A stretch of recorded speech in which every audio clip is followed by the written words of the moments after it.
Welcome to the Israel Story, the podcast that discusses all the burning issues, but from a slightly different angle. And today we have with us Melanie Phillips. Melanie Phillips is a British journalist, author, and publicist, known for her strong positions on issues of morality, culture, Jewish identity, and defense of the state of Israel. Melanie, thank you so much for being with us. It's my absolute pleasure. Thank you for having me. Melanie, you grew up in Britain, right? A country that, especially in recent years, hasn't exactly been the most friendly towards Israel, including big parts of the Jewish community in Britain. How did you become one of the most prominent voices for protecting and defending Israel? Yes, it is very strange, and it's even more strange if I tell you that I didn't come to Israel at all until the year 2000. Oh, really?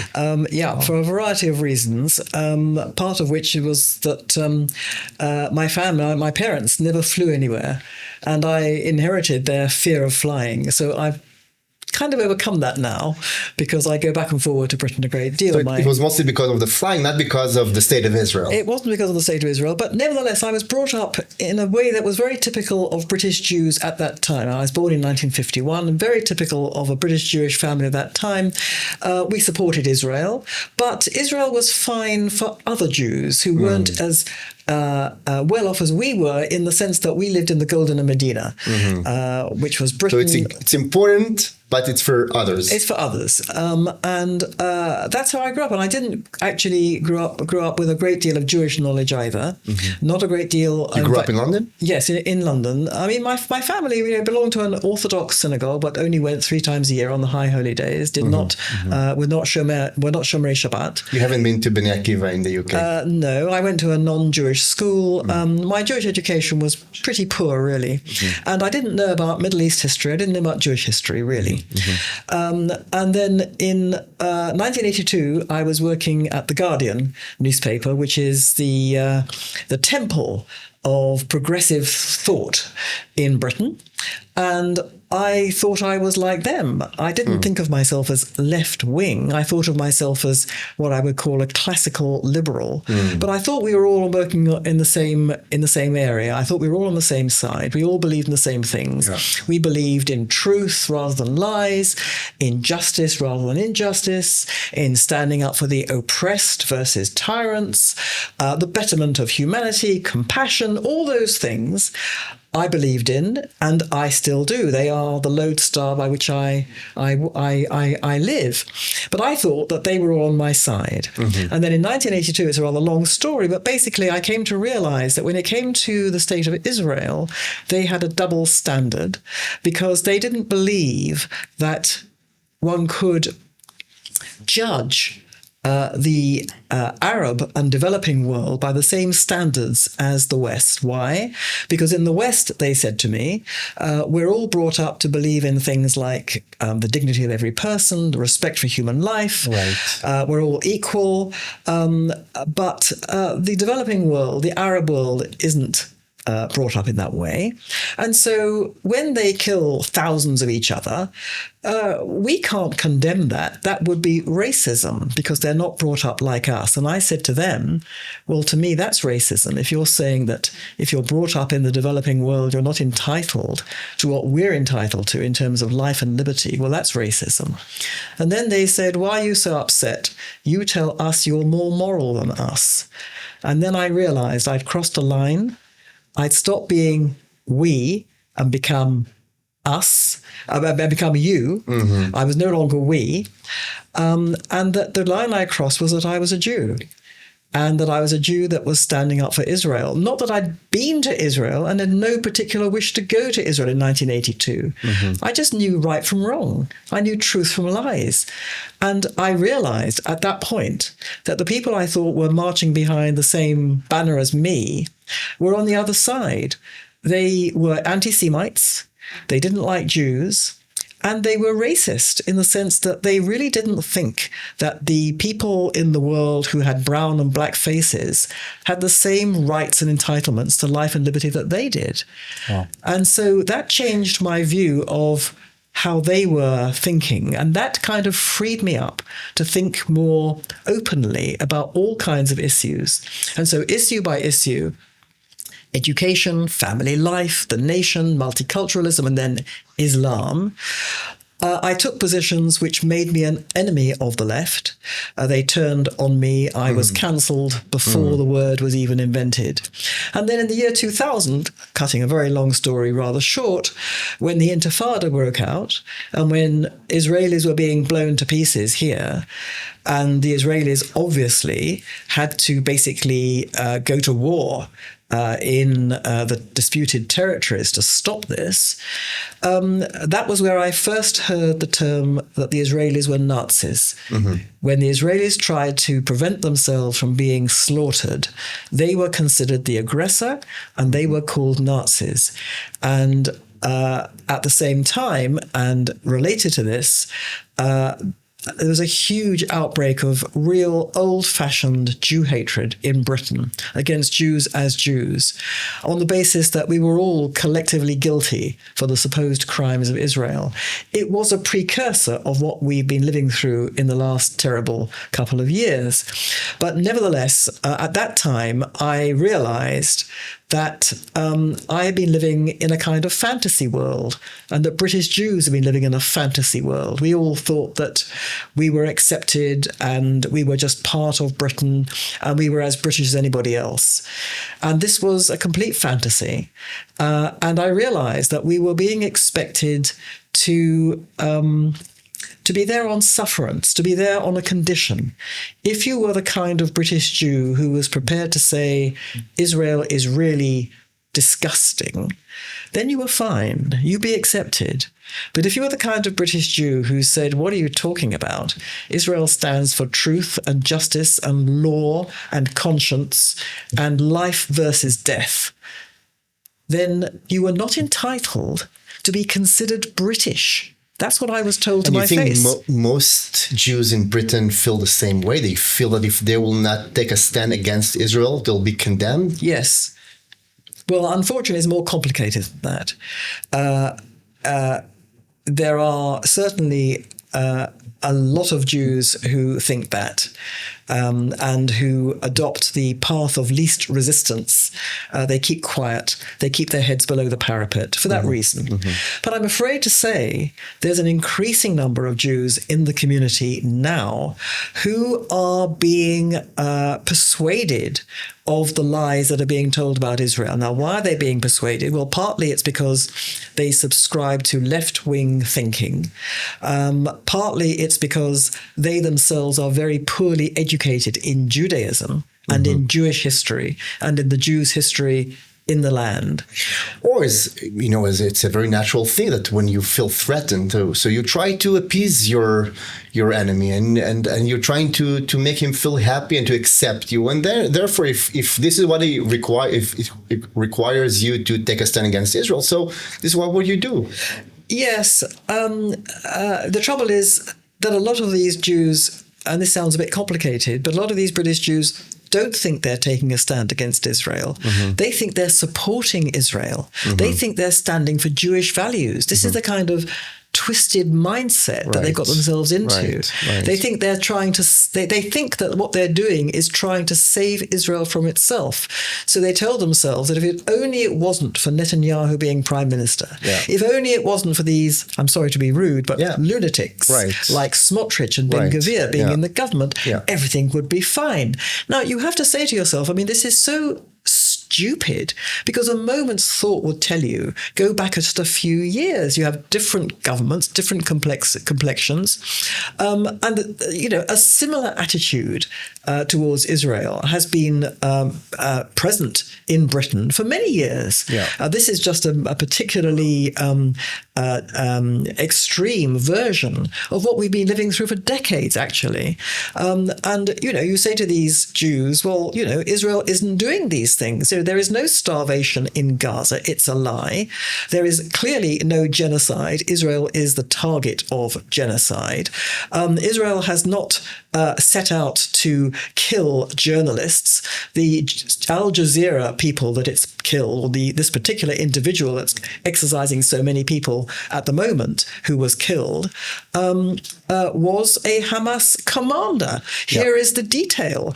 The Israelis have published the detail. They've even given his military number and his rank and what battalion he was in. But they don't care. They don't care about the truth. It's not that they don't care. They don't want to know, because it would be too inconvenient to know. So for the Jews, they don't want to know because it's inconvenient, because then they would have to face the fact that they have to face the truth. But for non-Jews, for people on the left, they really cannot begin to face it. They cannot bear the idea that the Israelis are victims. They have to believe that the Israelis are oppressors. Why? Because their entire moral identity has been based on the idea that to be a good person, you have to support the oppressed of the earth. The oppressed of the earth include the Palestinians, and therefore, by supporting the Palestinians, I am a good person. If it turns out that the Palestinians are actually, as we saw in October 7, depraved savages, well, what does that make me as a left-wing person? It makes me complicit in evil. They can't have that, so they go to enormous lengths to find ways of denying reality. But then, Melanie, I fail to understand, how could it be that all these people who want to feel good about themselves and want to support what they believe is moral, how can they be so silent about, for example, as you've said, the massacre that we are seeing in Syria right now? I mean, the atrocity that we've seen by ISIS in recent years. So many people who are dying in wars in Congo and Sudan as we speak right now. So many people are being displaced in these wars, and they're still they're not protesting, they're not saying, they're not going against that. They don't care about it. Correct. Why do they care only about this tiny country that actually fight their wars? Well, they certainly don't see it as fighting their wars. They see Israel as being the kind of the quintessence of what they hate about the West.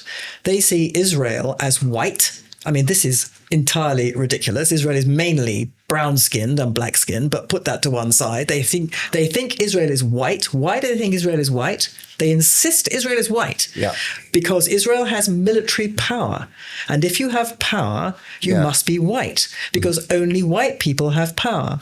They have what is basically a Marxist view of the world. They're not necessarily Marxists at all. They would be horrified to think that this was to do with Marx, but it is Marxist. It's a Marxist view of the world which says all relationships in the world are relationships of power. Either you are powerful or you are powerless. And power goes with political power and economic power.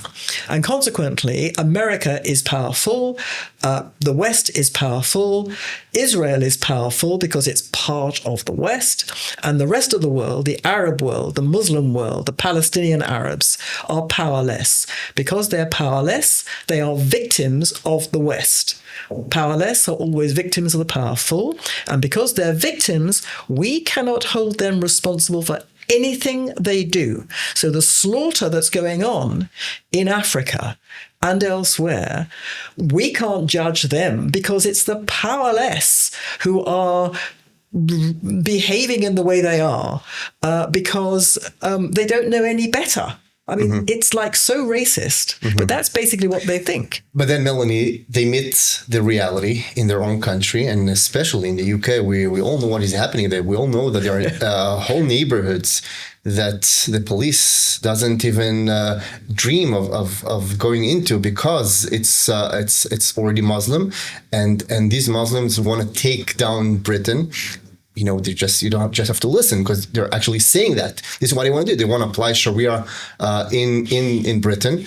So what do these people explain to themselves? Like, how do they look at this reality, this threat that is right there in their backyard? Okay. So you have to distinguish, as ever, between the leaders and the led, between the elites, the political, cultural elites, the media and are included in that, and ordinary people.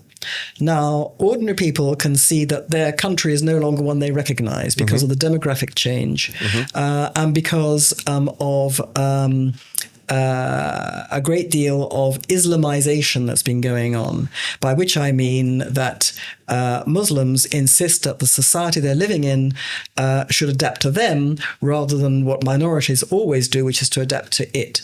Some of the things that are thought about Britain aren't quite true. It's not true that there are no-go zones where no police go. Not true. But it is true that there are Muslim enclaves where it is quite dangerous for women who are dressed in a casual Western kind of way to go at certain times, whatever. So there is that.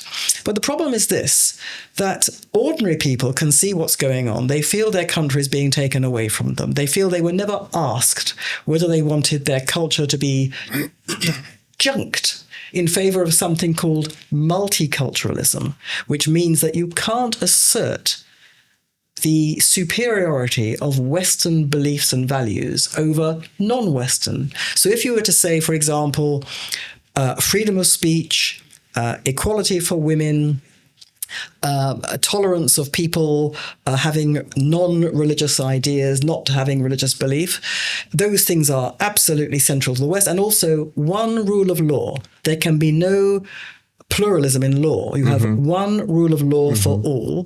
Those are key things in Western society, which are better than other societies, and therefore we will impose them. We will expect everybody to adhere to them. That's Islamophobic. That's racist. That's what multiculturalism does. So you have an entire elite class that believes that and has basically silenced any criticism of the Islamic world. And anyone who says, look, there are trends happening to do with our Muslim community, the majority of whom are no threat to us, most of whom want to live like ordinary Brits. They have come to Britain in the past. Their families came to Britain because they wanted the freedom and the rights that come with Britain. They're fine. But nevertheless, there's a very, very large minority who are not fine and who are a threat to us. If you say that, as I do, you are shut down in all the avenues of cultural communication as Islamophobic. Yeah. And people, lose their professional reputation. They lose their job promotion prospects. They lose their social acceptability. They lose their friends. They are ostracized. This is a very heavy price to pay. So people are quiet. People are silent. But nevertheless, we've all seen the rise of what's called populism, populist parties in Britain and Europe. In Britain, it's the Reform Party led by Nigel Farage. In Europe, there are various populist parties. Now, one can approve or disapprove of them. It's not really the point. Some of them are pretty obnoxious. Some of them are fine. But they all represent the abandoned millions in the public in Britain and in Europe who understand that their country, their nation, their culture, their home, what they can call home, what they call home is where they share a background, a culture, traditions, whatever, with others who are like-minded. That's all being taken away from them. They were never asked. And the entire political establishment, conventional right-wingers, conventional left-wingers, conventional middle-of-the-roaders, they're all basically subscribed to this over decades. And now people have had enough. So this is why these populist parties are coming up. And this has the capacity, I think, to change things quite radically. But quite what will happen is not clear, because now there are so many Muslims in Britain and in Europe who will not acclimatize themselves to Western society and Western culture. And I say, one has to emphasize, is not all Muslims. Many, many, many of them do want to be just ordinary guys and girls and have families and jobs and just get on with it. But there are so many thousands who pose a direct risk. This is not being even acknowledged, let alone dealt with. So you have this rise of populist parties, and I think it's very dangerous. It's very dangerous for Jews because it could mean violence, a violent clash between these different factions. And, we know from historic experience that when a society collapses or crumbles or disintegrates or fights in this way among itself, the Jews get it in the neck from all sides. Yeah. So I'm afraid that, the position of Jews in the diaspora is, I would say, pretty hairy at the moment. But moving from the people and the societies to the countries and to the policies, I mean, we are seeing today I would call it the collapse of more and more countries who are now starting to promote the idea of recognizing a so-called Palestinian state, led by the UK and France and Canada. But how do you look at that? I mean, is this more of a symbolic gesture? Could that have actual implications on our security, diplomatically? How do you see that ends up? Well, I don't think it's just a symbolic gesture at all. I think in terms of Israel's position, it is dangerous, very dangerous, because in addition, it seems to me, and I'm not the only person to think this, to put it mildly, the Arab world concluded a long time ago it could never destroy Israel by military means. It intended to do so by a war of information, a war of propaganda, a war for the Western mind. Mm-hmm. It's waged this war for decades, 5-6 decades. Yeah. Trillions of dollars have gone into it, and it's succeeding.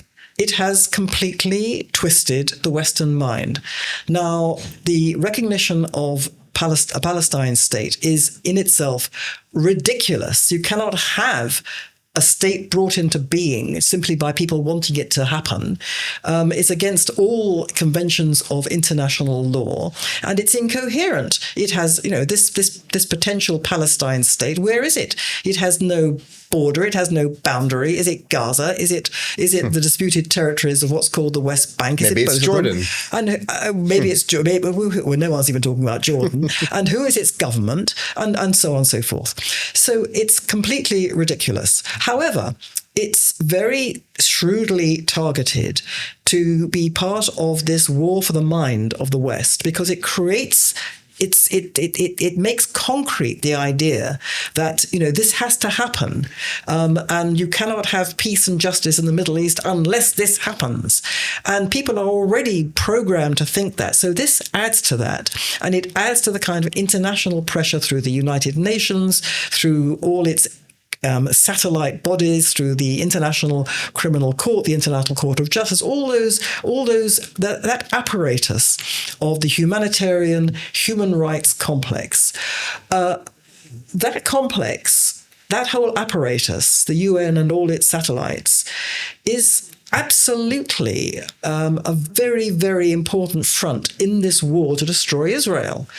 And I believe that Israel has paid very, very little attention to the importance of this over time. So coming back to the recognition of this ridiculous Palestine state, in Britain, which is what I can obviously talk about because I know it better than anywhere else, partly it's because the Prime Minister, Sir Keir Starmer, is trying to fend off a threat to his government from the rising power, political power of the Muslim bloc in Britain, which is rising very considerably.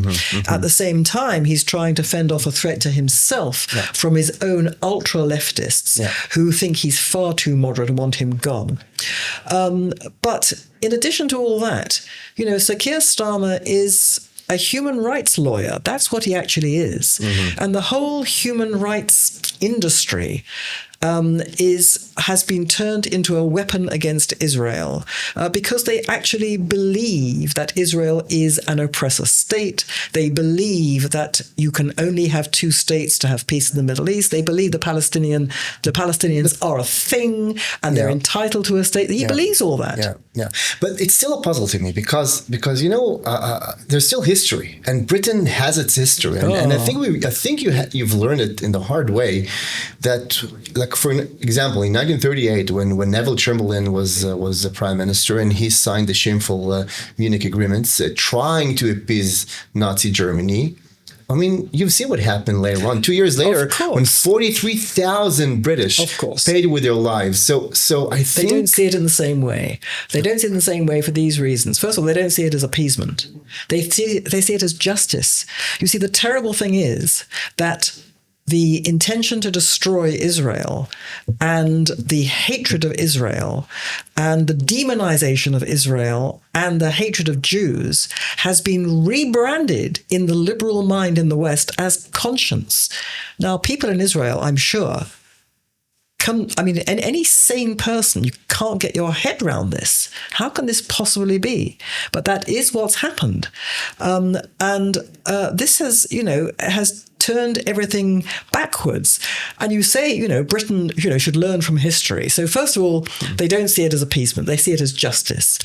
But my goodness me, Britain denies its own history. Hardly anybody in Britain has any idea of what Britain did to the Jews in the 1930s, in which Britain ripped up international law, under which it was obliged to settle the Jews alone throughout what is now Israel, the disputed territories of the West Bank, Judea and Samaria, and Gaza, on the basis that only the Jews were entitled to live there because it was only the Jews for whom that was ever their national kingdom.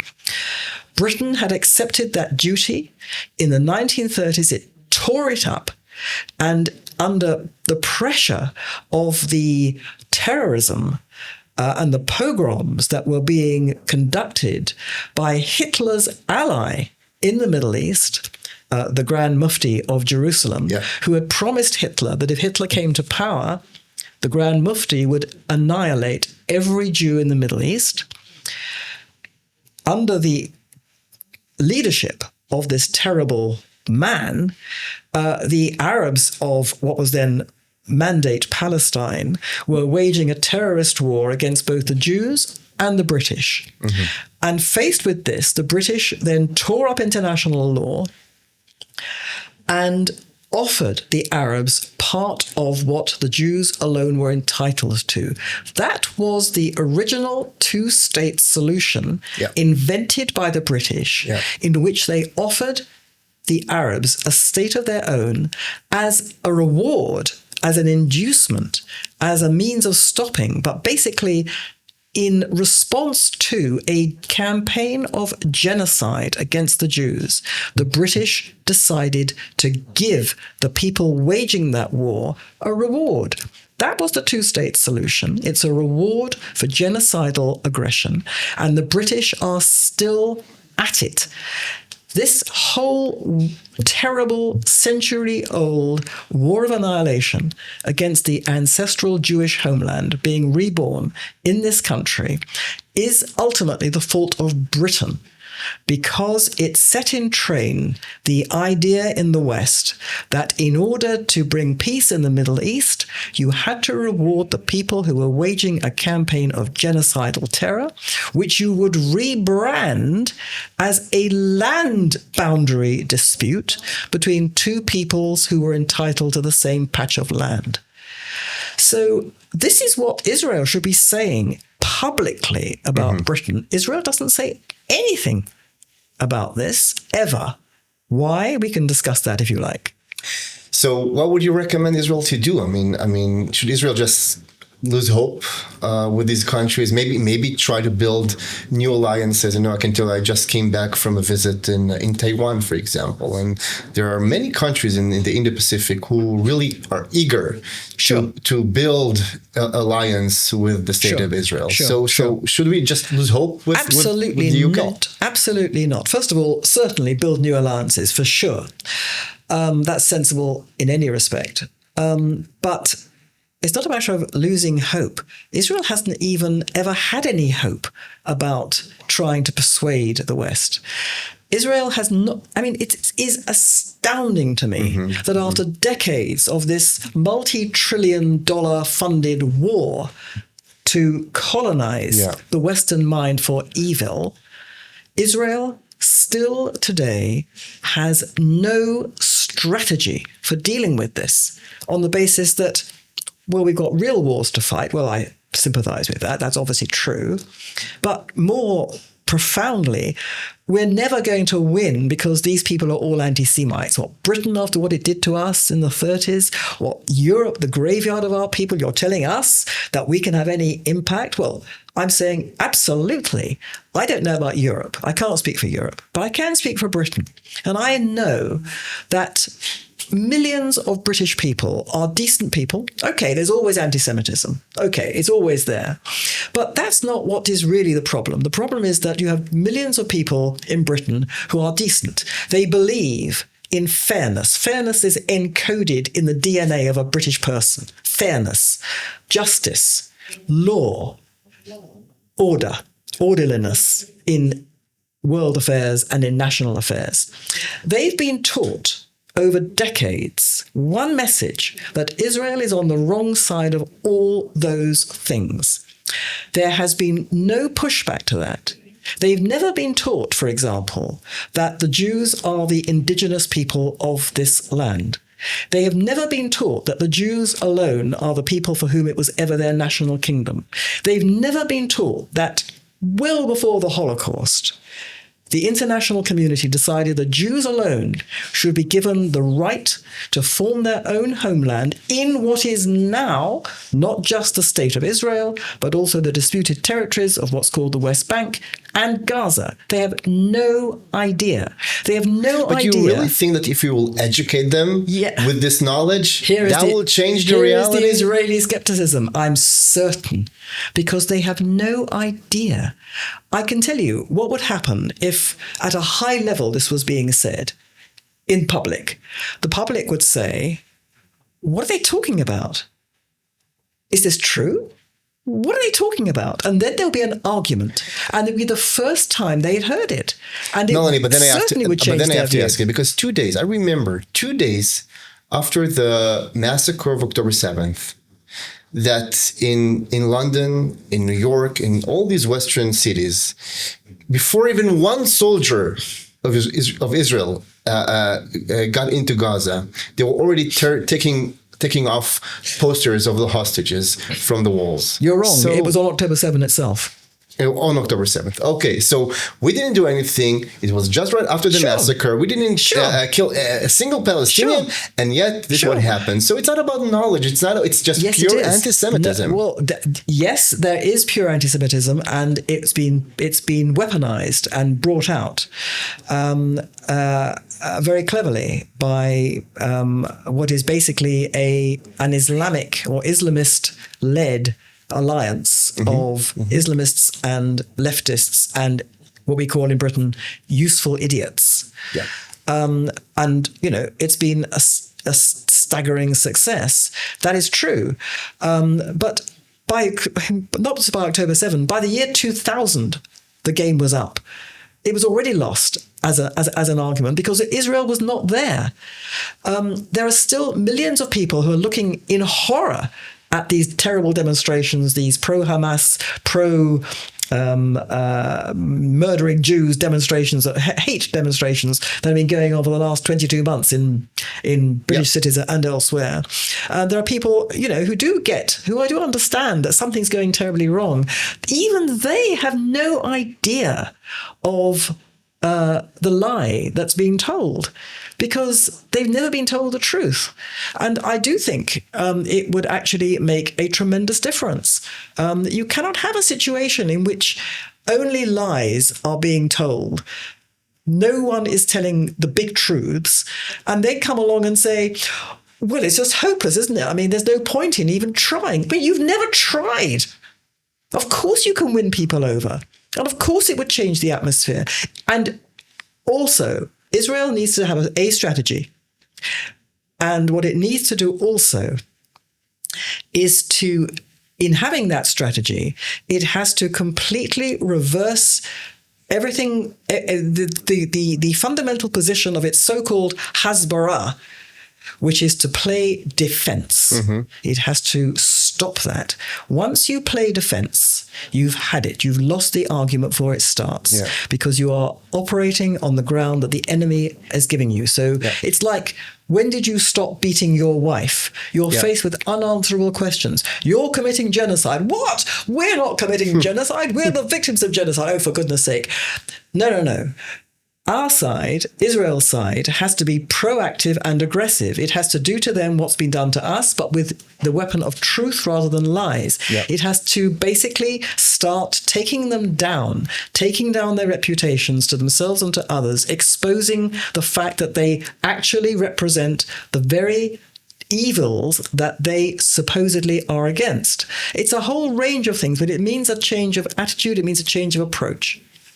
So moving from UK to the United States, with your permission, despite the fact that you are not from there, but we are seeing another problem emerging there, because until now we've seen opposition to Israel coming mostly from the progressive left. But now we're seeing more and more opposition towards Israel coming from the right, from anti-Semites like Tucker Carlson and Candace Owens and all these people. So what do you think that goes to? Well, first of all, it's the funding by Qatar. I mean, I don't know about these individuals. I have no idea whether they are being funded by anybody. But certainly Qatar, we know, is in there in the West funding left, right and center people who will just, be its mouthpiece. And Qatar is Hamas. And that's another story, how Qatar has been regarded as the honest broker, the interlocutor in this terrible ongoing hostage negotiation, which is just a farce. If Qatar is involved, Qatar is Hamas. Anyway, so that's part of it. But I've thought about this a lot because it is a very striking phenomenon.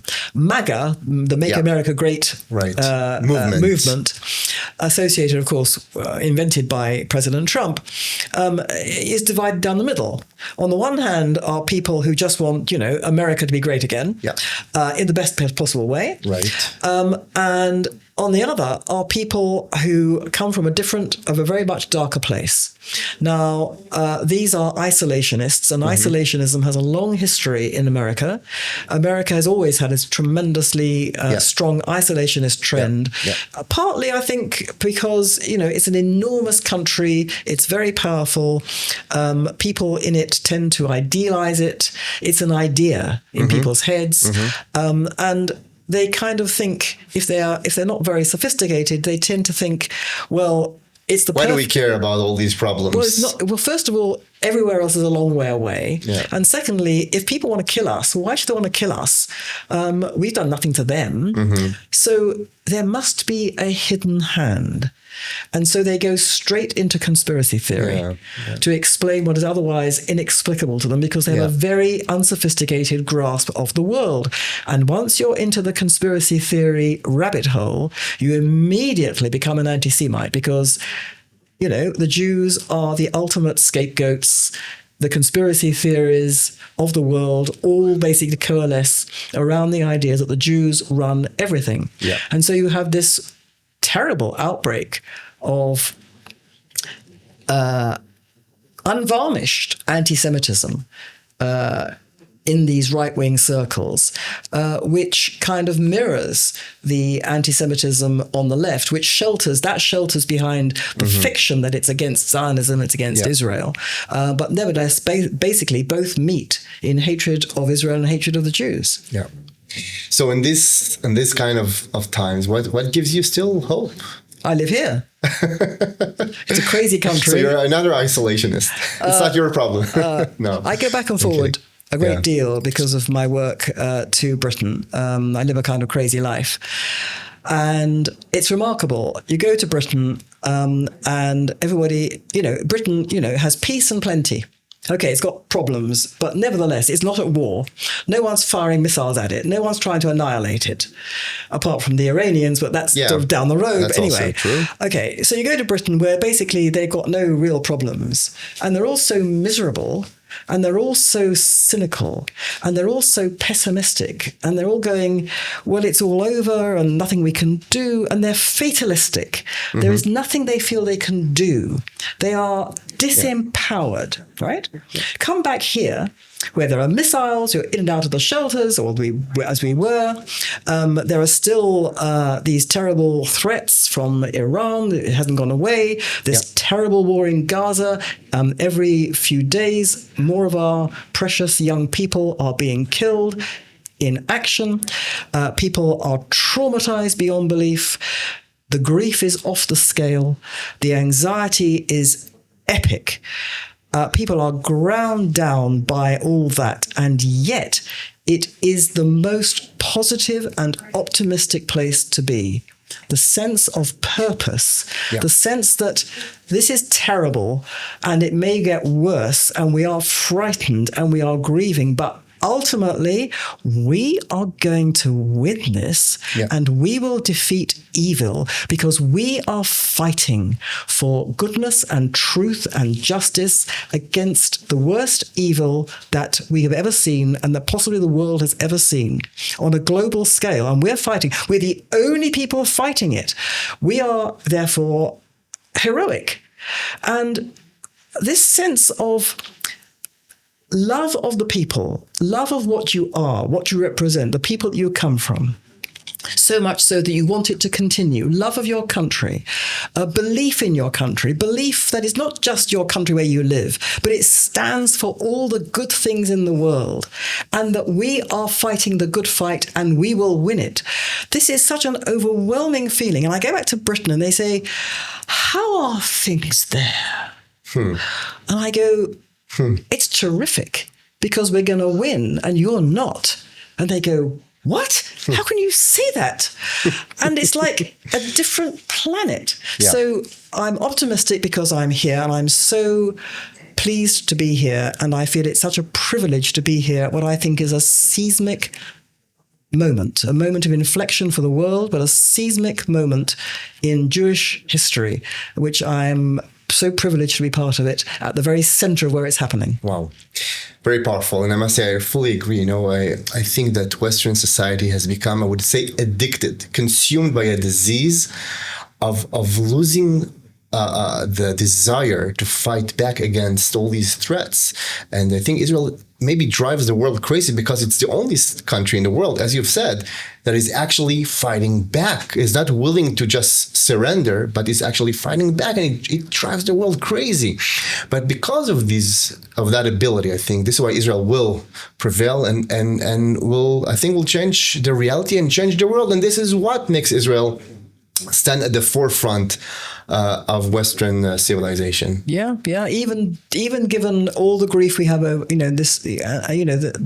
burden that is being carried by the government, by Netanyahu, and by the people because of the hostages.